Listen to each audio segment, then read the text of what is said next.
بسم الله الرحمن الرحيم তুমি কি পারবে তুমি কি পারবে তুমি কি পারবে তুমি কি পারবে তুমি কি পারবে সোনার দেশটা সুন্দরভাবে গড়তে তুমি কি পারবে মানুষের তরে জীবন দিয়ে লড়তে তুমি কি পারবে সোনার দেশটা সুন্দরভাবে গড়তে তুমি কি পারবে মানুষের তরে জীবন দিয়ে লড়তে তুমি কি পারবে স্বাধীনতাকে আবার ফিরিয়ে আনতে মাকাস টিভি সুস্থ সমাজ বিকাশের জন্য একটি ইসলামিক অনলাইন মিডিয়া। এখন আপনাদের সামনে মূল্যবান বয়ান পেশ করবেন মাওলানা মুফতি রফিউদ্দিন মাহমুদ নূরী।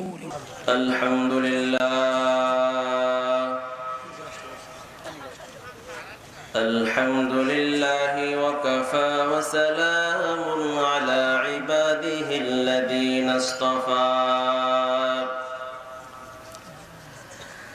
أما بعد فأعوذ بالله من الشيطان الرجيم.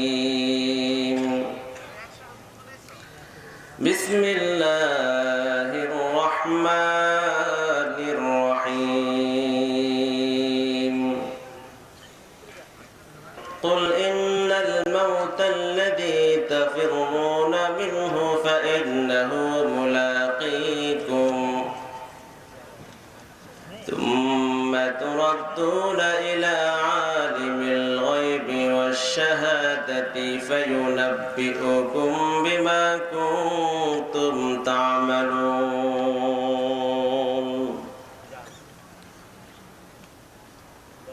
وقال سيد الأنام صلى الله عليه وسلم: القبر روضة من رياض الجنة أو حفرة من حفر النار أو كما قال النبي عليه الصلاة والسلام. সকলেই মুহাব্বতের সাথে রাসূলের শানে দুরূদ ইব্রাহিম পড়ে আল্লাহুম্মা সাল্লি আলা মুহাম্মাদ ওয়া আলা আলি মুহাম্মাদ কামা সাল্লাইতা আলা ইব্রাহিম ওয়া আলা আলি ইব্রাহিম ইন্নাকা হামিদুম মাজিদ. আল্লাহুম্মা বারিক আলা محمد وعلى آل محمد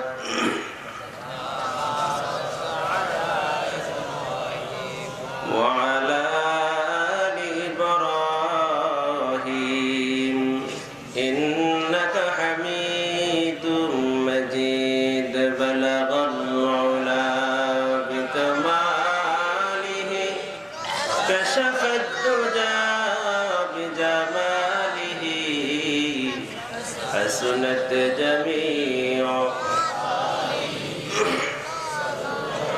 عليه وآله. كريم السجايا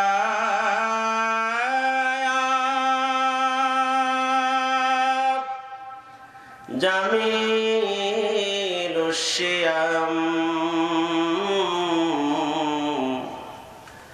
نبي البرايا شفيع الأمم. بلغ العلا بكماله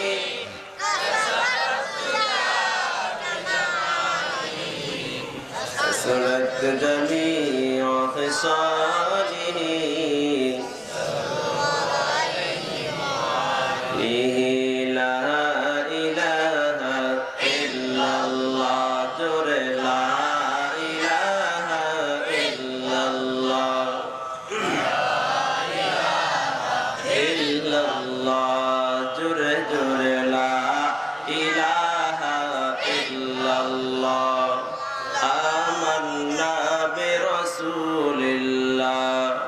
शुक्र हो तेरो कैसे आगा हमको मुसलमान पैदा किया. राह के तूने की चला हमको बुरी बातों से बचा.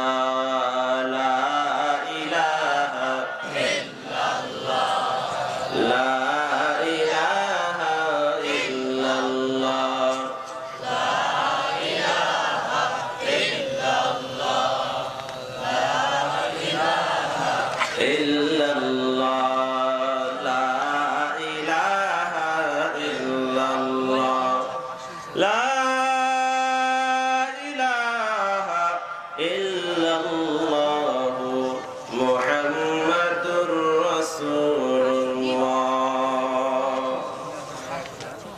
सलाम उस पर के जिसका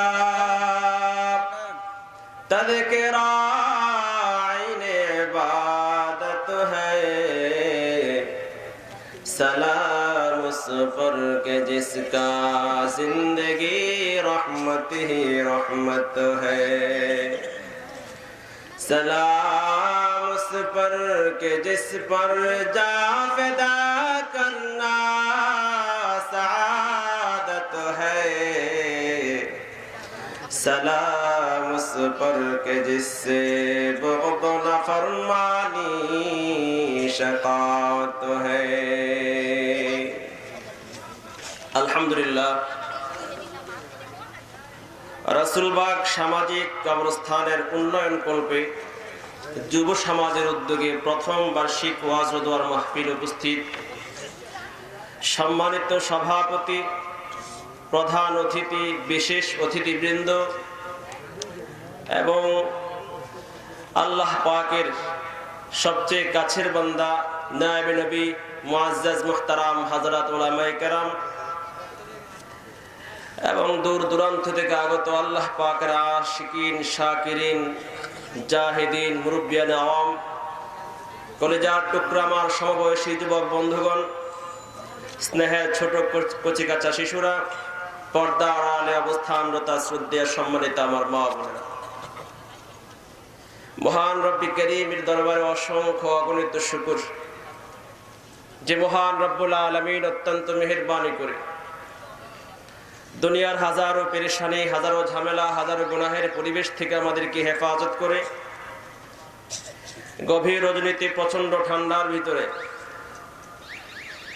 কুয়াশার ভিতরে আরামের বিছানা ছেড়ে দিয়ে আল্লাহর মুহাব্বতে, আল্লাহর রসুলের মুহাব্বতে, দ্বীনের নিসবতে, দ্বীনের কিছু আলোচনা শোনার জন্য আমাদেরকে আসার তৌফিক দান করেছেন, আমাদেরকে বলার তৌফিক দান করেছেন। সকলে শুকরিয়া দান বলে আলহামদুলিল্লাহ।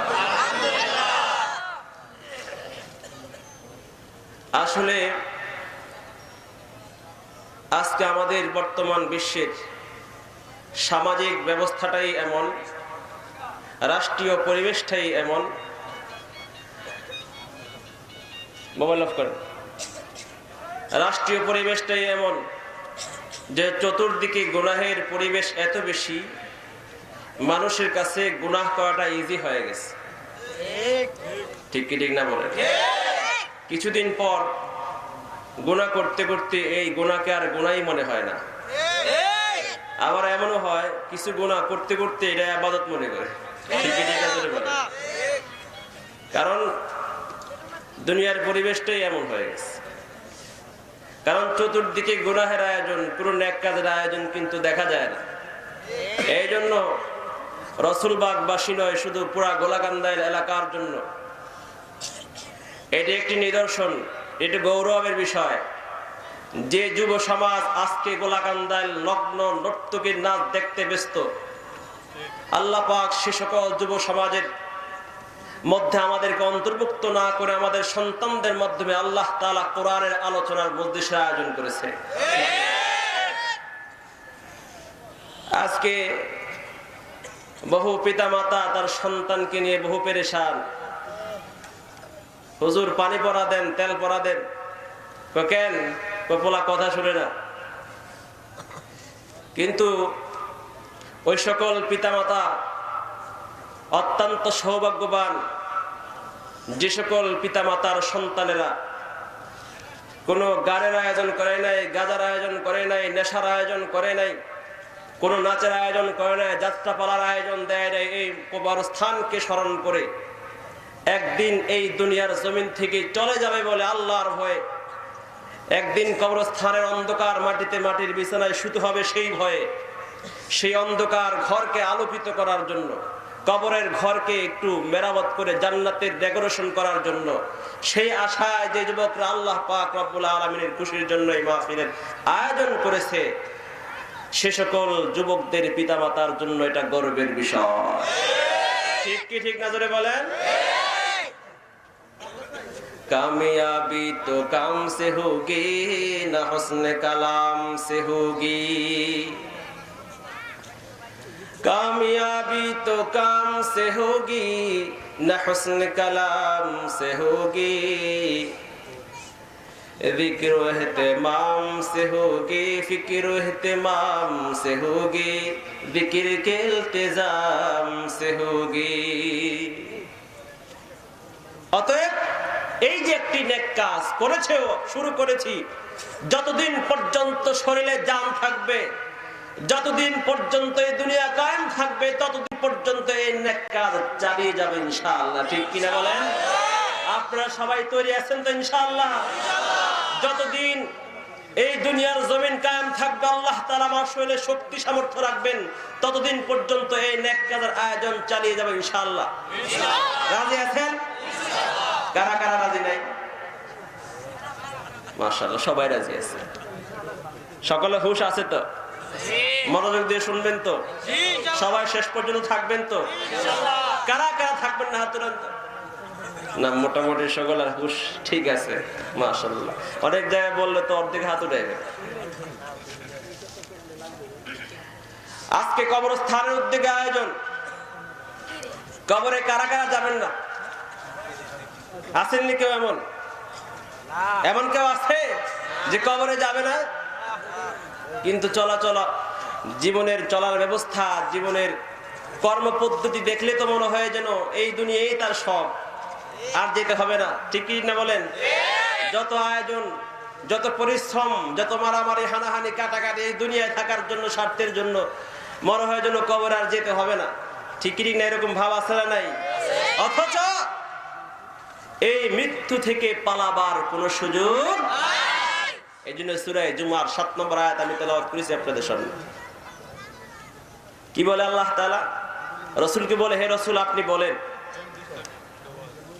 ইন্নাল মাউতাল্লাযী তুখতাফিরুনা মিনহু ফাইন্নাহু মুলাকীকুম তুম্মা তুরাদ্দুনা ইলা আলিমিল গায়বি ওয়াশ শাহাদা আল্লাহ পাক রব্বুল আলামিন হাবিবকে বলে আমার হাবিব ওলা আপনি বলে দিন ইন্নাল মাউতাল্লাযী তাফিরুনা মিনহু ফাইন্নাহু মুলাকীকুম আমার হাবিব আপনি আপনার উম্মতকে শোনায় দিন নিশ্চয়ই মরণ এমন একটি বিষয় তাফিরুনা মিনহু যে মরণ থেকে তোমরা পালাইতে চাও অথচ এই মরণ থেকে যতই তোমরা পালাও মরণ কিন্তু একদিন তোমাদেরকে ধরবে বসনু হাফেজ বতু গোয়াম কে গুলতা জানমি মানদ বসনু হাফেজ বতু গোয়াম কে গুলতা জানমি মানাত अगर मानद शबे दीगर नमी माना गुलज गुलशा जुदा गश्ता तरु ताजा नमी मानद अगर मानद शबे दीगर नमी मानद हिजाबे नो आरो सादर बरे शौहर नमी मानद अगर मानद शबे दीगर नमी माना मुसलमान भाईरा আমার রব্বে করিম বলে হে আমার বান্দা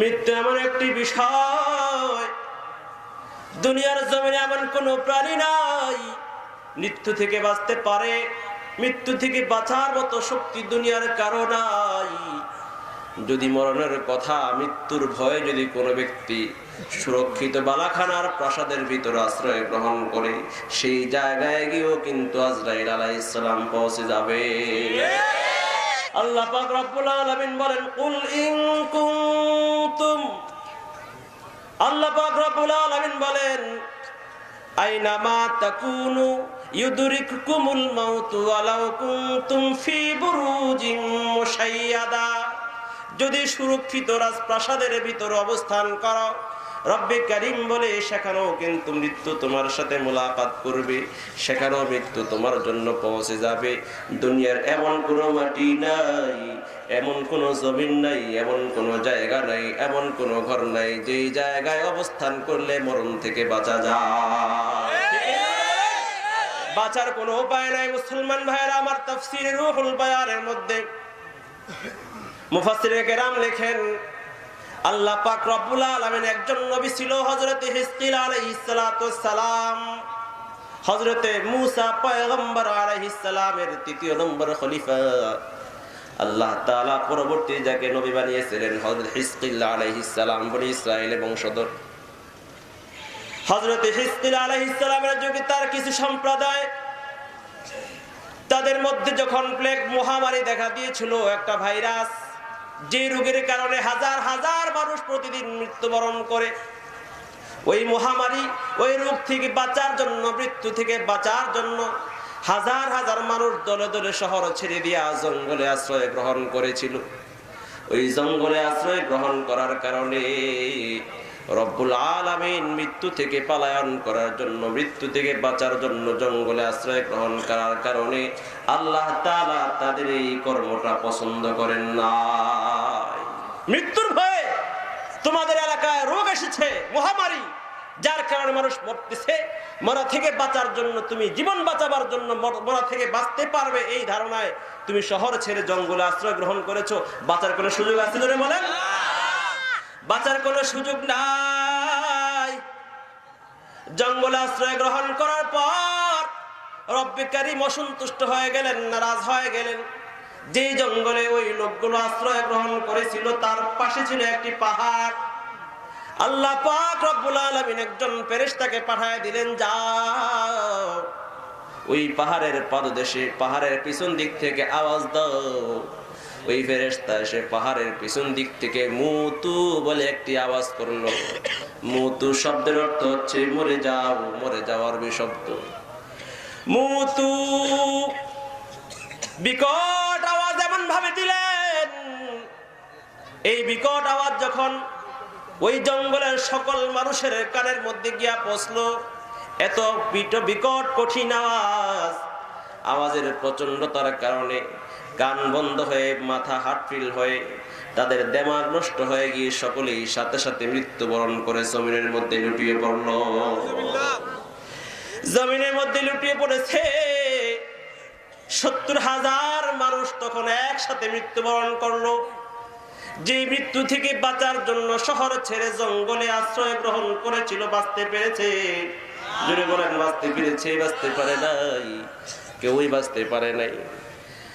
একদিন, 2 দিন, 3 দিন 70,000 লাশ জমিনের মধ্যে পড়ে আছে, দাফন কাফনের কোনো ব্যবস্থা নাই। এত হাজার হাজার লাশের দাফন কে করবে? কাফন কোথায় পাবে? একদিন, 2 দিন, 8 দিন হয়ে গেল। আস্তে আস্তে ওই লাশগুলো পচে পচে দুর্গন্ধ বের হওয়া শুরু হয়ে গেছে।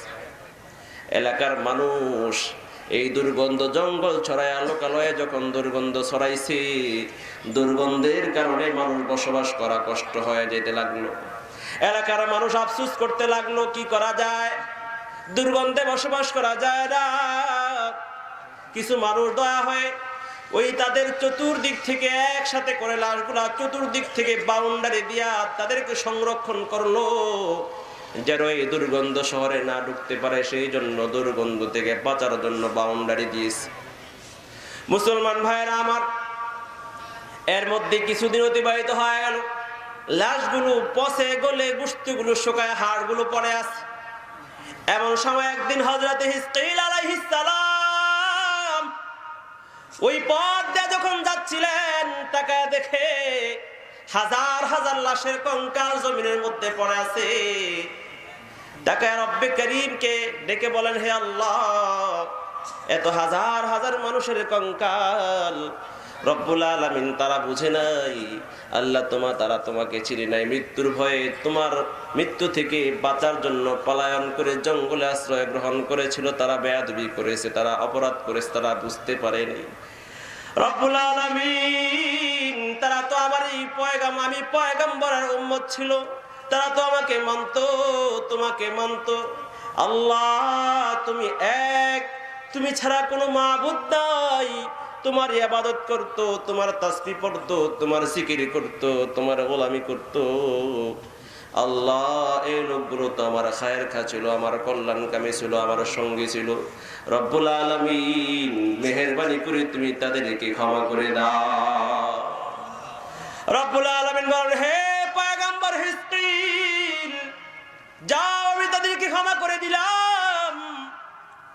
আমি আমার কুদরত দেখাইতে চাই, আমি আবার তাদেরকে দুনিয়ার জমিনে ফিরে আনতে চাই। হে হিজকিল, তুমি ওই কঙ্কাল গুলো, হাড্ডি গুলার দিকে তাকায় লক্ষ্য করে তুমি ঘোষণা করো, হে হাড়গুলো, হে হাড়গুড়, হে ইজম, রব্বে কারীমের নির্দেশে তোমরা সকলে একত্রিত হয়ে যাও। হযরত হিজকিল আলাইহিস সালাম আল্লাহ পাকের নির্দেশ অনুযায়ী যখন ওই হাড়গুলাকে আদেশ করলেন, আল্লাহর হুকুমে একত্রিত হয়ে যাও, হাজার হাজার 70,000 লাশের কঙ্কাল যে জমিনের মধ্যে পড়ে আছে, হাড়গুলো বিচ্ছিন্ন হয়ে পড়ে আছে, বিভিন্ন জায়গা থেকে হাড়গুলো উড়ে উড়ে একত্রিত হয়ে একটা মানুষের কঙ্কাল, একটা স্ট্রাকচারে তৈরি হয়ে যায়। তু মেরা তু সব মেরা, ফলক মেরা, জমি মেরি। जो तू मेरा तू सब मेरा, फलक मेरा, जमी मेरी। अगर एक तू नहीं मेरा तो कोई शै नहीं मेरी। আল্লাহর আদেশে সকল কঙ্কালগুলো একত্রিত হয়ে একটা মানুষের স্ট্রাকচার হয়ে যায়, বডি হয়ে যায়, কঙ্কালে পরিণত হয়ে যায়, পূর্ণ কঙ্কাল। এবার রব্বি করিম হযরত হিজকিল পয়গম্বরকে আদেশ করে, হে পয়গম্বর, এবার আপনি আদেশ করুন, হে কঙ্কাল, তোমরা আল্লাহর আদেশে সকলে গোশত পরিধান করে নাও। পয়গম্বর যখন হাড়গুলাকে আদেশ করলেন, তোমরা আল্লাহর আদেশে, আল্লাহর হুকুমে তোমরা সকলে গোশত পরিধান করো, চামড়া পরিধান করো। সাথে সাথে 70,000 কঙ্কাল সাথে সাথে গোশত পরিধান করে, চামড়া পরিধান করে পরিপূর্ণ মানুষের রূপ ধারণ করে নেয়। কাদের কুদরত তো দারি হারছে খাহিয়া কুনি, পারে কি পারেন আল্লাহ জোরে বলেন। কাদের কুদরত তো দারি হারছে খাহিয়া কুনি, মুর্দারা যা তু বেবখশি, জিন্দারা বে যা কুনি, জিন্দা কুনি আতায় তু আর বখুশি, ফিদায় তু দিলশুদা মুবতলায় তু, হারছে কুনি হৃদয় তু। মুসলমান ভাইরা আমার, 70,000 লাশ পরিপূর্ণ মানুষের রূপ ধারণ করে জমিনের মধ্যে পড়ে আছে, জান নাই, মৃত পড়ে আছে, পরিপূর্ণ মানুষ। এবার তৃতীয় নম্বর আল্লাহ পাক আদেশ করলেন, হে পয়গম্বর, এবার আপনি প্রত্যেকটা লাশের দিকে লক্ষ্য করে বলুন, হে লাশ, রব্বে কারীমের নির্দেশে তোমার সকলে জিন্দা হয়ে যাও। আদেশ করতে দেরি, সকলে জিন্দা হয়ে দাঁড়ায় বলে সুবহানাল্লাহ, আলহামদুলিল্লাহ, আল্লাহর তাসবিহ, আল্লাহর একত্ববাদ, আল্লাহর গোলামীর সাক্ষী দিয়ে সকলে দাঁড়ায় যায়। আল্লাহ পারে কি পারে না? জোরে বলেন, পারে কি পারে না? আল্লাহ পারে, কিন্তু সেই আল্লাহর উপরে বিশ্বাস আমার নাই, যে রব্বে কারীম 70,000 মানুষকে জীবিত করে, 70,000 মানুষকে একসাথে একটি আওয়াজের মাধ্যমে মৃত্যু দিয়ে আবার বছরের পর বছর কঙ্কাল বানিয়ে জমিনে ফেলে রেখে আবার সেখানে গোশত চামড়া জড়ায়া যদি জিন্দা করে দাঁড় করায়া আল্লাহর একত্ববাদের সাক্ষী দিয়ে আল্লাহর গোলামীতে লিপ্ত করতে পারে, সেই রব্বে কারীম আমার বিবির গর্ভে সন্তান দিতে পারে কি পারে না? এই রব্বে কারীম আমার খাবার ব্যবস্থা করতে পারে কি পারে না? সেই আল্লাহ আমার রিজিকের ব্যবস্থা করতে পারে কি পারে না? সেই আল্লাহ আমার ব্যবসায় বরকত দিতে পারে কি পারে না? যদি আল্লাহই পারে, তাহলে বাবার কাছে কি দরকার? বলে ঠিক কিনা? जो तू मेरा तू सब मेरा, फलक मेरा, जमी मेरी। जो तू मेरा तू सब मेरा, फलक मेरा, जमी मेरी। अगर एक तू नहीं मेरा तो कोई शै नहीं मेरी। আল্লাহ যদি আমার হয় আর কারো দরকার আছে? আরো জোরে বলেন, আল্লাহ যদি আমার পক্ষে থাকে, তাহলে দুনিয়ার সব যদি আমার বিপক্ষে যায়, আমার চুল পরে বা আমার চুল নাড়াবার শক্তি কারো নাই, ঠিক কি? আর যদি রব্বে কারীম আমার উপর নারাজ হয়ে যায়, আল্লাহ যদি আমার উপর সন্তুষ্ট হয়ে যায়, হে যুবক ভাইরা মনে রাখবা, দুনিয়ার সকল পরাশক্তি তোমার পক্ষে গেলেও তাহলেও তোমাকে কেউ রক্ষা করতে পারবে না। যদি বলেন जो तू मेरा तो सब मेरा, फलक मेरा ज़मीं मेरी। जो तू मेरा तो सब मेरा, फलक मेरा ज़मीं मेरी। अगर एक तू नहीं मेरा तो कोई शई नहीं मेरी। এই জন্য সর্বময় ক্ষমতার মালিক একমাত্র কে? সেই আল্লাহ সর্বময় ক্ষমতার মালিক। সব কিছু আল্লাহই করতে পারে, আল্লাহর বাইরে কারো ক্ষমতা নাই। এই কথাগুলো আমার পূর্বে বেলাল ভাই বুঝায় গেলেন। শিরক যদি আল্লাহ ছাড়া অন্য কেউ করতে পারে বলে কেউ বিশ্বাস করে ইয়াকিন রাখে, তাহলে আল্লাহর সাথে, আল্লাহর কুদরতের সাথে, আল্লাহর শক্তির সাথে অন্য কাউকে শরীক করার অপরাধে, শিরকের গুনার অপরাধে সে মুশরিক হয়ে কবরে যাওয়ার অপরাধে অবশ্যই তার ঠিকানা হবে জাহান্নাম। ঠিক কি না বলেন? অতএব একমাত্র শক্তি, সকল সামর্থ্য, ক্ষমতার মালিক কে? আর জোরে বলেন কে? এই বিশ্বাস যদি পরিপূর্ণ ভিতরে থাকে তাহলে আমি হব প্রকৃত ঈমানদার। ঠিক কি ঠিক না জোরে বলেন? এই বিশ্বাস পরিপূর্ণ থাকলেই আমার কদম, আমার কপাল, আমার মাথা ঠেকবে একমাত্র আল্লাহর কুদরতি কদমে। ঠিক কি না জোরে বলেন? এই বিশ্বাস যদি আমার ভিতরে থাকে, এই কপাল আল্লাহ ছাড়া, এই কপাল মসজিদ ছাড়া, এই কপাল আল্লাহর কুদরতি কদম ছাড়া দুনিয়ার কোন মাখলুকের পদতলে, দুনিয়ার কোন মুর্দার পদতলে, দুনিয়ার কোন মাজারের সন্নিকটে, দুনিয়ার কোন কবরের সামনে এই মাথা কোনোদিন ঝুঁকতে পারে না। ঠিক কি ঠিক না? এই গুণ থাকলে হবে প্রকৃত মুসলমান। আর যদি এই গুণ না থাকে তাহলে হবে নামে মুসলমান। আমরা তো এখন নামে মুসলমান হয়ে গেছি। ঠিক কি ঠিক না জোরে বলেন? কত সুন্দর নাম। কি নাম বাবা? আব্দুল করিম, আব্দুল করিম, আব্দুল গফফার, আব্দুল সাত্তার, ইমান আলী। নামও কি?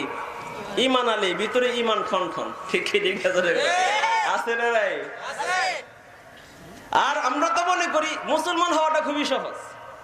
কেন? আমার বাবা তো মুসলমান আলী ছিল, আমার বাবা মুসলমান, মুসলমানের ঘরে তো মুসলমান প্রোডাক্টই তৈরি হবে। কি বলেন? ঠিক কি ঠিক না জোরে বলেন? আমি মনে করি বাবার ঘরে, বাবা মুসলমান, আমিও তো মুসলমান ঘরে একটা মুসলমান প্রোডাক্ট। আর কোন ইমান শিখার দরকার নাই, ইসলামের ভিতরে থাক বা না থাকুক। ঠিক কি ঠিক না জোরে বলে?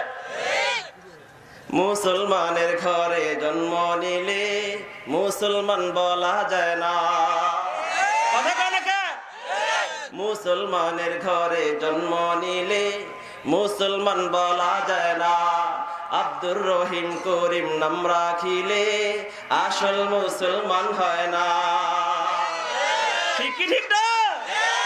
কিছু কাজ করতে হয়, কিছু কাজ ছাড়তে হয়, কিছু কাজ করতে হয়, কিছু কাজ ছাড়তে হয়, নইলে মুসলমানই পূর্ণ থাকে না।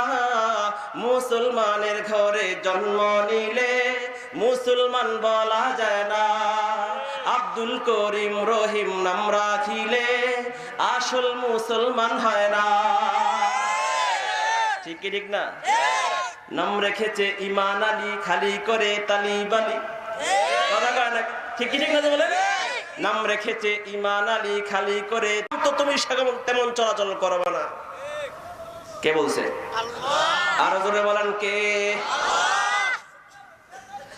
এর দ্বারা মুফাসসিরে কেরাম তাফসীর করে জাহিলি যুগের নারীর মতো বের হতে না করছে, তার অর্থ হলো বের হওয়ার অন্য একটা প্রসেসিং সুরত আছে। কারণ বের হওয়া লাগবে কি লাগবে না? লাগবে। বাজারে যাওয়ার প্রয়োজন হতে পারে, দোকানে যাওয়ার প্রয়োজন হতে পারে, ডাক্তারখানায় যাওয়ার প্রয়োজন হতে পারে। এর শরীয়তের রুলস আছে, পথ পদ্ধতি আছে। তোমরা জাহিলি যুগের নারীর মতো যেও না।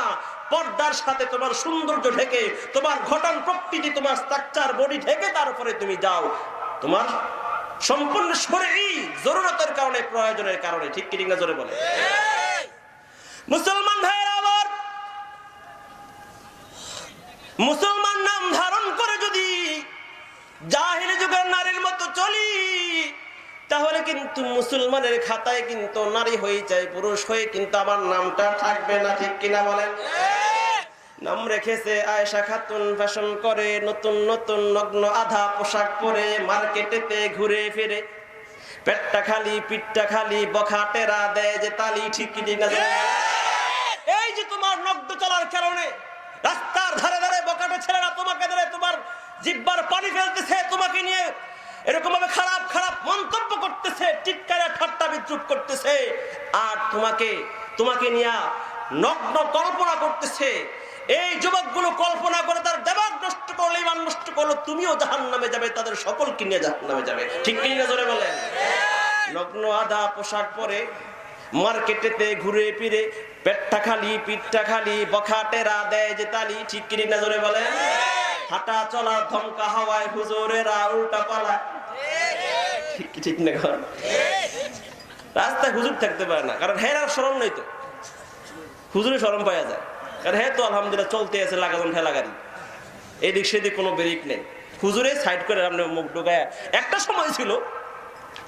সময় ছিল আমাদের দেশের যখন নাকি আজান হইলে দেখতেন যে বেপরদা নারী হইলো, মাথায় চুল খোলা থাকলো, আজানটা শুনে সাথে তেমন টান দিয়ে মাথা ডাকতো। ঠিক না? আবার রাস্তায় হাঁটার সময় যদি কোনো ইমাম সাহেব, কোনো হুজুর, আলেম আলামা, টুপি দাড়িওয়ালা মুরব্বি পড়তো, আস্তে করে মুখটা লুকাই ফেলতো, সাইডে দেখা রাখতো। ঠিক কি? রাস্তার মধ্যে বৈশা মনে করেন হাতির জিলে আর কি। এখন তো হাতির জিল প্রত্যেক এলাকা, পাড়ায় পাল্লায় প্রত্যেক গলি হাতির জিল হয়ে গেছে। এমন কোন জায়গায় নাই। আমার মনে হয় আপনাদের এই বেরিবান কিচ্ছু নাই, এই বেরিবান তো মনে হাতির জিল হয়ে গেছে এখন। বলেন, এই যে রাস্তায় দাঁড়ায় দেয় দুজন বৈশা ফিটিস আলাপ সালাপ করো। একটা সময় ছিল হুজুর দেখলে তখন আস্তে দুইটা আলাদা হয়ে যেত। ঠিক কি? ঠিক না বলেন? মানে যেন হেরা মিছি না, হুজুর বুঝতে না পারে যে আমরা একসাথে আসছি, এমন একটা পরিবেশ ছিল। যুবক ভাইরা বৈশা টাস খেলতো, আড্ডা মারতো, টাস খেলতো, জুয়া খেলতো। এখন হুজুর টুজুর দেখলে, মুরব্বীরা দেখলে আস্তে টাস গুলা কুপুরের নিচে লুঙ্গি নিচে লুকায়া এমনি বৈশা গল্প করতো, মনে হয় বাদাম খাওয়ার ভাব ধরতো। ঠিক কি? ঠিক না? সব উঠে গেছে। এখন আর শরম পায় না, লজ্জা পায় না।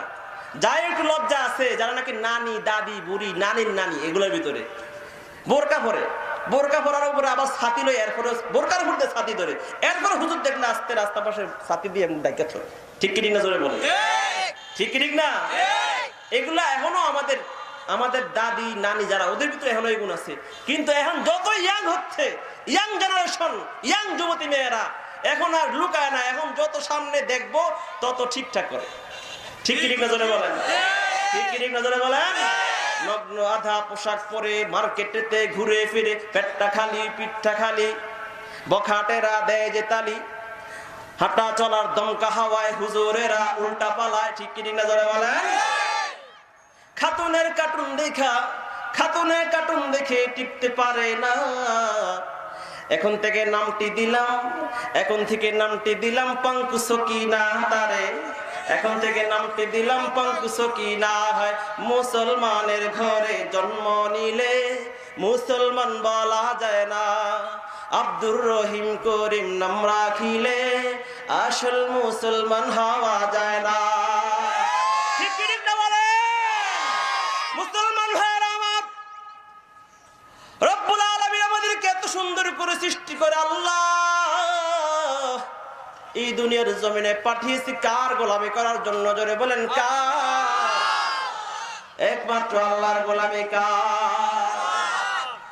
যদি আল্লাহর গোলামিতে নিয়মিত থাকি, আল্লাহকে মানি, আল্লাহর হুকুম মানি, আল্লাহর কোরআন মানি, তাহলেই কিন্তু আল্লাহর গোলাম।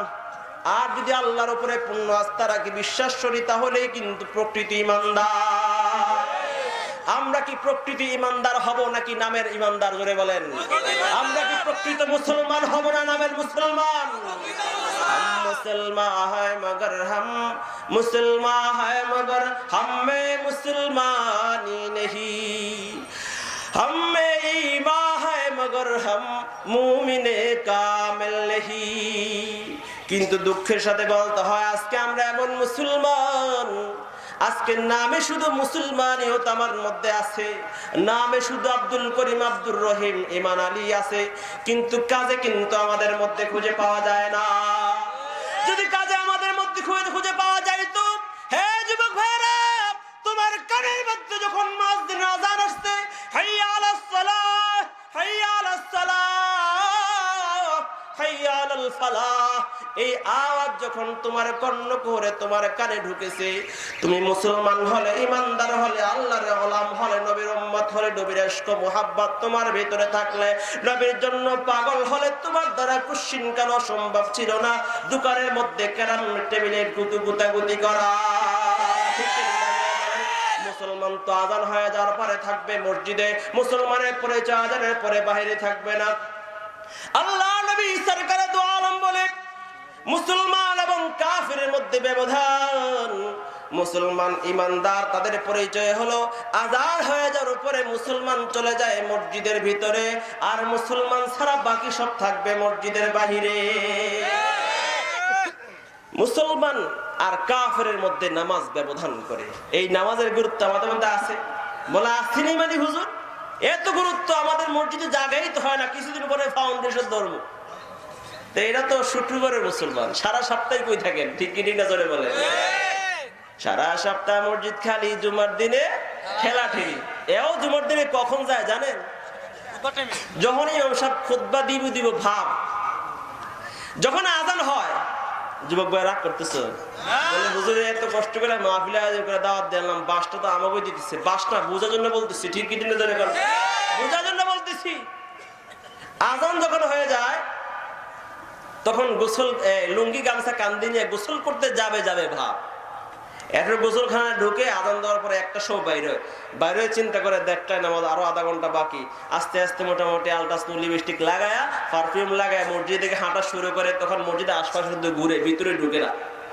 যখন নাকি ইমাম সাহেব বয়ান শেষ, সুন্নত সময় দেয়, তখন মসজিদের সামনে বারান্দার আশপাশে ঘুরে দেখে মসজিদের ভিতরে খালি জায়গা আসেনি। যদি মসজিদের ভিতরে খালি, এটা পুরানো অপেক্ষা করে। মসজিদ ভরার পরে এখন চিন্তা করে বারান্দাও খালি আছে, এত আগে ঢুকলে সালাম ফিরে করে বেরোতে পারবো না, আরো একটু বড়। ঠিক কি ঠিক না? ঠিক কি ঠিক না? যখন পুরো ভরে শেষ কাতারে গিয়ে তখন ঠেলা ঠেলে করে দাঁড়ায়, যখন ইমাম সাহেব দাঁড়ায়, আর ওই রাস্তায় হাঁটতে হাঁটতে, বাদাম খাইতে খাইতে, চানাচুর খাইতে খাইতে তখন ইমাম সাহেবের বয়ান শোনে। তো ইমাম সাহেব মনোযোগ দিয়ে তো শোনে নাই, হাঁটতে হাঁটতে গল্প করছে, আলোচনাও শুনছে, বাদামও খাইছে, আলোচনাও শুনছে। এই জন্য কথা ভালো করে বুঝে নাই। এই জন্য ইমাম সাহেব বয়ান শুনে একটা, বুঝে আর একটা, বাইরে গিয়ে মানুষের কাছে প্রচার করে আর একটা, লাগাই দেয় পেস, ইমাম সাহেব চাকরিটা খাইয়া দেয়। ঠিক কি বলেন? কারণ যদি মনোযোগ দিয়ে শুনতো ইমাম সাহেব কি কথা হাদিস অনুযায়ী বলে না কোরআন অনুযায়ী বলে নাকি সুন্নাহ অনুযায়ী বলে, সঠিকভাবে শুনলে আর সমাধান হয়ে যেত। সঠিকভাবে শুনে নাই, দিলের কান দিয়ে শুনে নাই, বাদাম সাথে শুনছে, চনার সাথে শুনছে, অর্ধেক খাইছে। বাদাম কিভাবে খায়? খোসা ফেলাই দেয়, ভিতরেরটা খায়। তো বয়ানও খাইছে, অর্ধেক খাইছে, অর্ধেক ফেলছে, ফেস লাগছে। ঠিক ঠিক আছে? বাদামের ছোলা ফেলাইছে না, এর সাথে বয়ান অর্ধেক ফেলে দিছে। এই জন্য পেঁচ লাগায় কি করে, শেষ পর্যন্ত ইমাম সাহেব তো এরকম করছে, তো লাগাই পেঁচ। ইমাম সাহেব কোন আমি তো এমন বলি নাই, কোন আপনি তো এমন বলছেন, সবাই তো সাক্ষী দিতেছে। বেচারা কি করবো, অসহায় মানুষ দূর থেকে আইছে। ঠিক কি ঠিক না বলেন? এলাকায় জমিও নাই, বাড়িও নাই, গাড়িও নাই, শক্তিও নাই, সামর্থ্য নাই, জনবল নাই, হ্যাঁ, প্রশাসন নাই, মেম্বার চেয়ারম্যান লগে নাই। ঠিক কি ঠিক না? শেষ পর্যন্ত বেড়াই গাড়ি নিয়ে যাওয়া লাগে, হ্যাঁ সবাই থাকে। ঠিক কি ঠিক না বলে? তাহলে প্রকৃত মুসলমানের পরিচয় হবে আযান হয়ে যাবে তুমি মুসলমান হলে। আল্লাহর গোলাম যদি হয়ে থাকো, ওয়া ইবাদুর রহমানিল্লাযীনা ইয়ামশুনা আলাল আরদি হাওনা والذين خاطبهم الجاهلون قالوا سلاما والذين يقولون ربنا اصرف عنا عذاب جهنم إن عذابها كان غراما إنها ساءت مستقرا ومقاما। আল্লাহর গোলামের পরিচয় দেয়, রাত্রি জাগরণ করবে, আল্লাহকে ডাকবে, আল্লাহর গোলামিতে লিপ্ত হবে, মানুষের সাথে অহংকার নয়, বিনয়ের সাথে আল্লাহর জমিনে চলবে। এটা আল্লাহর গোলামের পরিচয়। অহংকার করবে না। ঠিক ঠিক না বলেন? হ্যাঁ, তো আমাদের ভিতরে অহংকার ভরা একটু টাকা পয়সা যদি হয়, ওরে আল্লাহ, ওর কাছে কে যায়? বাড়ির মধ্যে, বাড়ির সামনে যদি সুন্দর বড় দামি 1 লক্ষ 1.5 লক্ষ টাকার গেট লাগাইতে পারে, কুকুরও ঢুকতে পারে না। হুজুর ফকির তো দূরে থাক, ফকির ঢুকতে পারে না, হুজুর কেউ ঢুকতে পারে না। ভাবের শেষ নাই। অহংকার করা ভালো না, অহংকার পতনের মূল। ঠিক কি ঠিক না বলেন? যারা অহংকার করবে ছাগল গরু হয়ে মরতে হবে। 2 পণ্ডিত, 2 ঠাকুর এক ভক্তের বাড়ির দাওয়াতে গেছে, মহব্বত করে ঠাকুর সাহেব। যেমন নাকি আমরা মুসলমান হুজুরকে দাওয়াত করি, কি করি না? আমরা তো কি কমু, হুজুরের দাওয়াতে দেই, মহব্বত করি, আবার বদনাম করি। ঠিক কি ঠিক করে বদনাম করা ভালো না। কত দোষ, হুজুরে শুধু দাওয়াত খায়, খাইয়া খাইয়া মানুষের বাড়িতে পেটটা বড় করছে, কেমন খাওয়াই তো কইছে কেটা। আবার দাওয়াত দিয়ে যদি না যায়, হুজুর বেশি অহংকারী দেখায়, সবার বাড়ি যায় না, আমাকে বাড়ি যায় না, এইটাও বদনাম, এটাও দোষ হুজুরের। হুজুর গেল কে, এইটাও দোষ। যায় নাই কা, এইটাও দোষ। বাড়ি যায় খাইলে বেশি খেলে, এটাও দোষ। যদি না খায় না লয়, হুজুর বেশি খায়, আপনি কি খান না, এটাও বদনাম, এটাও দোষ। খাইলেও দোষ, না খাইলেও দোষ। খানা খাওয়ার পর যদি সাথে সাথে চলে যায়, কোনো খাইলে হুজুর মতো খাইয়ে দৌড়, এটাও দোষ। বইয়ে থাকলে কয় হুজুর খাইয়ে আবার বইয়ে রয়েছে, কিসে অপেক্ষায় মাল লেগে বসে রয়েছে, এটাও দোষ। টাকা দিলে যদি না নেয়, কিছু অহংকার দেখায়, এটাও দোষ। নিলে কয় হুজুর টাকা লেগে খারাপ রয়েছে, এটাও দোষ। কম টাকা দিলে যদি নেয়, হ্যাঁ করে ছোট হুজুর, কম দামা হুজুর, এটাও দোষ। বেশি টাকা লেগে খারাপ থাকলে হুজুর দাবি করে, এটাও দোষ। দোষের শেষ নাই, হুজুরের পুরো আপাত বস্তক পা থেকে মাথা দোষের দোষ, আর আমনে শোনায় সোহাগা। শিখে নিন না ধরে, বেশি দোষ খুঁজলে গরু ছাগল মরতে হইব। এন ঠাকুর ভক্ত দাওয়াত দিছে 2 ঠাকুরের বাড়িতে। এখন একজনে বৈশা এখানে রেস্ট কিনতে ধরছে, জরুরত, বলে আপনি বসেন, আমি একটু জরুর সেরে আসি। এই সুযোগে ওই ভক্ত যে বলছে, আচ্ছা ঠাকুর সাহেব, এই যে আপনার সাথে আপনার দোস্ত একসাথে আইলেন, ওই লোকটা কেমন? এই কথা করেন না, এটা ছাগল। তো ঠিক আছে, ছাগল বদনাম করে ফেলছে। কিন্তু এখন উনি আসার পরে দ্বিতীয় জন উনি গেছে চিন্তা করতে, ওইটাকে জিজ্ঞাসা করছে, আপনার সাথে লোকটা আসছে, উনি লোকটা কেমন, ভালো নেই, দাওয়ারটা দিয়ে আনলাম। আরে আপনি তো ভুল করছেন, চরবে একটা গরু। এখন দুজন একসাথে বসছে, অনেকক্ষণ ধরে খাবার দাবার আনে না। কিছুক্ষণ পরে 2 প্লেটে করে, একটার মধ্যে ঘাস, একটার মধ্যে খড়কুটা নিয়ে এসছে, একটার মধ্যে পাতা পুতা কাঁচা পাতা, আর একটার মধ্যে খড়কুটা নিয়ে আসছে। তো যে যারা গরু কইছে, ওই গরুর সামনে খড়কুটা দিছে, আর যে নাকি যারা ছাগল বলছে, ওই ছাগলের সামনে পাতা দিছে। কি পাতা? কাঁঠাল পাতা, যেগুলো ছাগলে খুব পছন্দ করে, দিছে। দাওয়াত দিয়ে এত বড় বদনাম, এত বড় অসম্মান, সমস্যা কি? আপনারা তো মানুষ না, আপনি একজন নির্ভরযোগ্য মানুষ, আপনিও পণ্ডিত, আপনিও গুরু। ও গুরু, সে আপনাকে বলছে আপনি গরু, সে আপনাকে বলছে আপনি ছাগল। ছাগল গরু যা খায় তাই দিছি, আর কি দিব? ঠিক কি না জোরে বলে? যদি বদনাম করো, ছাগল গরু হয়ে মরতে হবে। অন্যের বদনাম করার আগে আগে নিজের পা থেকে মাথা পর্যন্ত আগে দেখবা। অন্যের গায়ে গন্ধ সেই পায় যার নিজের গায়ে দুর্গন্ধ থাকে। জোরে বলেন ঠিক কি ঠিক না? ঠিক কি ঠিক না জোরে বলেন? অহংকার করবে, আল্লাহ যেন বলেন এটা আল্লাহর গোলাম, মুসলমানের এটা পরিচয়। ওয়াইবাদুর রহমানিল্লাযীনা ইয়ামশুনা আলাল আরদি হাওনা, আল্লাহর গোলাম তারা যারা আল্লাহর জমিনে নম্র হয়ে চলে। কিভাবে চলে? নম্র হয়ে চলে। এই জন্য মুসলমানের পরিচয়, আজান হয়ে গেলে মুসলমানের সন্তান কিন্তু বাইরে থাকতে পারবে না। ওয়াজ মাহফিল হবে, কোরআনের আলোচনা হবে, হাদিসের আলোচনা হবে, কোরআনের তাফসীর হবে। মুসলমানের সন্তানে কোরআনের তাফসীর ছেড়ে কিন্তু গোলাকান্দালের মেলায় যেতে পারে না। ঠিক কি না জোরে কর? মুসলমান ভাইরা আমার, হে যুবক, হে যুবক, তুমি যদি মুসলমান হও তাহলে মাহফিল ছেড়ে দিয়ে ঘরের মধ্যে তুমি সিরিয়াল দেখতে পারো না। ঠিক কি ঠিক না জোরে বলেন? ঘরের মধ্যে বসে বসে, হে মুসলমান যুবক, মুসলমানের সন্তান হওয়া সত্ত্বেও কোরআনের তাফসীরে আলোচনা তোমার কানে যাওয়ার পরও তুমি এই মাহফিল ছেড়ে দিয়া ঘরে বসে বসে তুমি নাটক সিনেমা দেখতে পারো না, কিরণমালা দেখতে পারো না, স্টার জলসা, জি টিভি, জি মিউজিক দেখতে পারো না। ঠিক কিনা জোরে বলেন? মুসলমান ভাইয়ের আমার দুঃখের সাথে বলতে হয়, আজকে আমার মা বোনেরা স্বামীর খেদমত করে না, সন্তানের সঠিক লালন পালন করে না, কিন্তু কিরণমালার একটা পর্ব ছাড়ে না। ঠিক কি ঠিক না বলেন? জি বাংলা একটাও ছাড়ে না। কত রকমের তাদের চ্যানেল আছে, আর কত রকমের সিরিয়াল আছে, সব হিসাব ওদের কাছে আছে। সন্তান কয়জন ওইটাও ভুলা যায়, কিন্তু ওগুলো সব ঠিকই আছে। ঠিক কি ঠিক না বলেন? সন্তান যে ঘরে নাই, এই যুবক হাসি না, হাসি না, বাস্তব কথা বলতেছি। সন্তান ঘরে নাই, দুধের শিশু হাসতে হাসতে হাঁটতে হাঁটতে ঘরের বাহিরে গিয়া পুকুরে মরে, পুকুরে পরে মরে লাশ হয়ে ফুলে ভেসে আছে। মা কিন্তু ঘরে খবর নাই, বসে বসে টিভি দেখতেছে। এরকম ইতিহাস বাংলাদেশের জমিনে আছে না নাই জোরে বলেন? আর অনেক মা বোনেরা তো, অনেক মা বলে, হে মা বোনেরা আমরা সবাই চিনেন, গালাগালি করেন না, ভালো করে বোঝার চেষ্টা করবেন। বলো হুজুরে আমরা এত মোহাব্বত করি, দাওয়াত করে আনলাম, হুজুর দা আমাকে কইতেছে আপনার ভবিষ্যৎ সুন্দরের জন্য, আপনার পরকাল, যেই কবরের জন্য আজকে কবরকে লক্ষ্য করে আজকে মাহফিল, সেই কবরের জগৎ সুন্দর করার জন্য বলি, অনেক মা বোনেরা গর্ভাবস্থায় বসে বসে টিভি দেখে। এর ভয়ঙ্কর প্রভাবের একটা দৃষ্টান্ত আমি আপনাদের সামনে দেই, যেটা আমার নিজের সচক্ষে দেখা। আমাদের গ্রামের পাশের গ্রাম, আমার এলাকায় কুমিল্লা পাশের গ্রাম, এক মহিলার ঘরে কিছুদিন পূর্বে একটা সন্তান প্রসব হয়েছে। আমার কাছে পার্সোনালি কেউ দেখতে চান, ভিডিও রেকর্ড আমার কাছে আছে, ছবিও আছে। এক ভয়ঙ্কর দানবের মতো একটা সন্তান জন্মগ্রহণ করেছে। পুরা শরীরের মধ্যে শুধু দাগ দাগ, রক্তের দাগ, সাদা, এবং চোখগুলো ভয়ঙ্কর, ঠোঁটগুলো ভয়ঙ্কর, দাঁত বিশাল ভয়ঙ্কর এর আকৃতি। তখন এটা জন্মগ্রহণ করার পরে ঘরের সামনে উঠানের মধ্যে শোয়ায় রাখছে। মিডিয়ার লোকেরা এসে ছবি তুলে নিচ্ছে, হাজার হাজার মানুষের ভিড়, সবাই দেখতে আসতেছে। খবর নিয়ে জানা গেছে এই সন্তানের মা সন্তানকে পেটে নিয়া কুরআন তেলাওয়াত করে নাই, সন্তানকে পেটে নিয়া নামাজ পড়ে নাই, সন্তানকে পেটে নিয়া কিরণ মালা দেখেছে, সন্তানকে পেটে নিয়া স্টার জলসা দেখেছে, সন্তানকে পেটে নিয়া জি মিউজিক দেখেছে, সন্তানকে পেটে নিয়া জি বাংলা দেখেছে। সারাক্ষণ টিভি দেখার কারণে ওই টিভির সিরিয়ালের ভিলেনের আকৃতি দিয়ে আল্লাহ তার সন্তানকে দুনিয়ার জমিনে পাঠিয়েছে। আপনারা দেখতে মনে চাইলে ফেসবুকে আপনারা চার্জ দিয়ে দেখেন, ইন্টারনেট সার্চ দিয়ে দেখেন। বাস্তব ঘটনা, আমার এলাকার পাশে এরকম অসংখ্য ঘটনা আছে।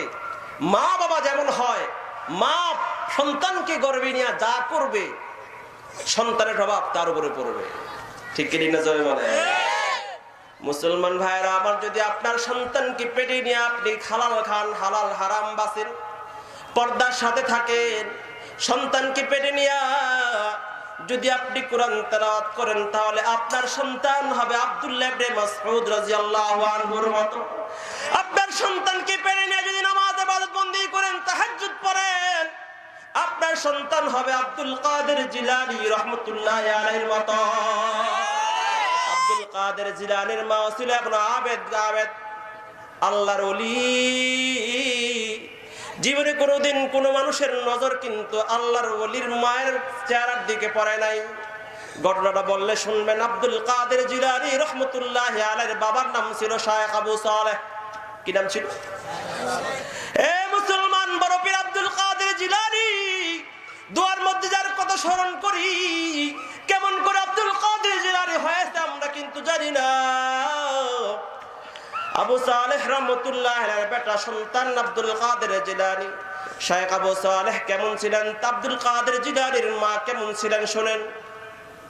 শায়েখ আবু সালেহ অত্যন্ত দরিদ্র পরিবারের একজন সন্তান, যুবক, আল্লাহর ওলি।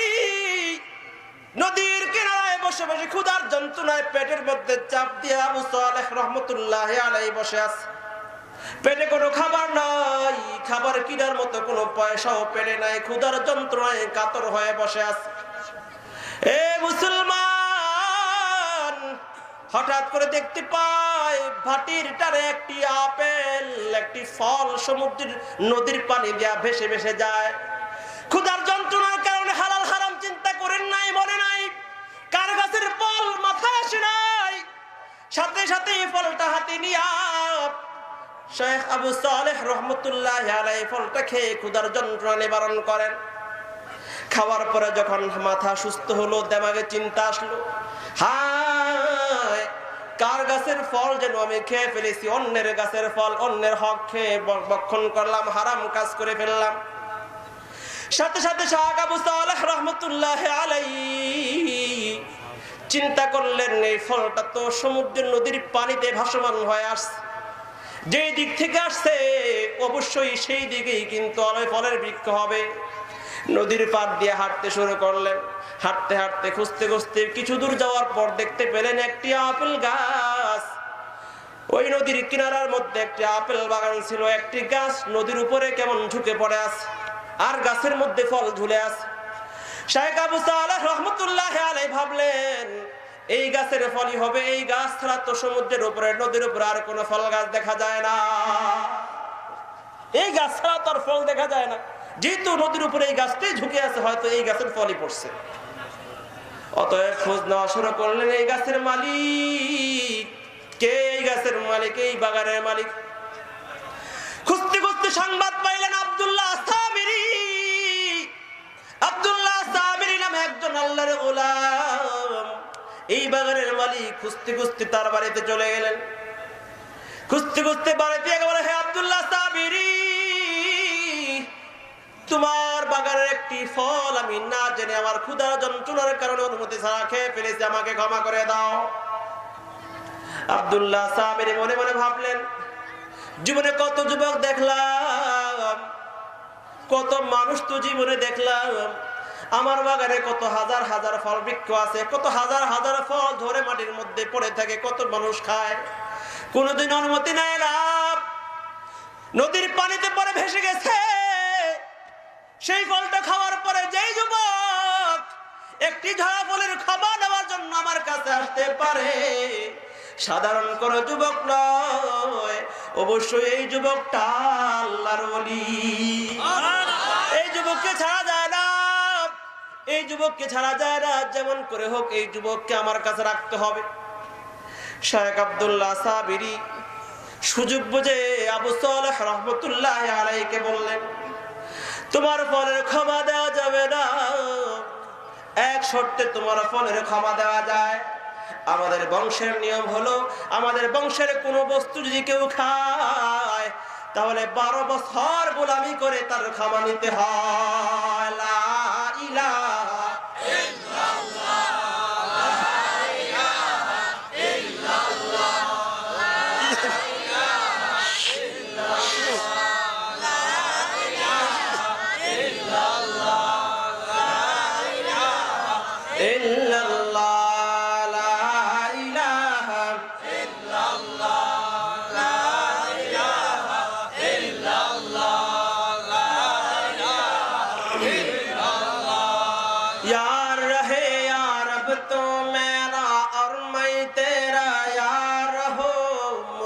फकत तुझसे हो मोहब्बत, खल्क से मैं बेजार रहो।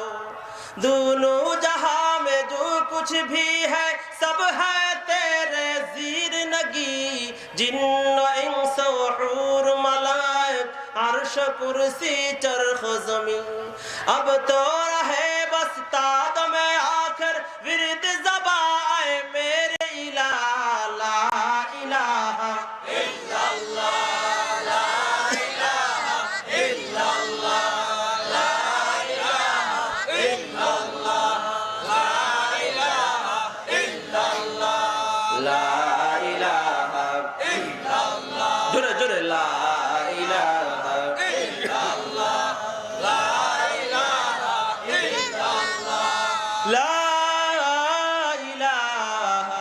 इल्लल्लाह, মুহাম্মাদুর রাসূলুল্লাহ। মুসলমান ভাইরা আমার, বলতেছিলাম শায়েখ আব্দুল্লাহ সাবিরি সুযোগ বুঝে আবু সালেহকে বললেন, 12 বছর পর্যন্ত যদি তুমি আমার বাড়ির গোলামি করো, আমার বাড়িতে গোলামি করো, কাজ করো, তাহলে তোমার এই ফলের ক্ষমা দেওয়া হবে। শায়েখ আবু সালেহ ভাবলেন, আল্লাহ, এই কে কথা বলতেছে রে, ওদেরকে বলেন।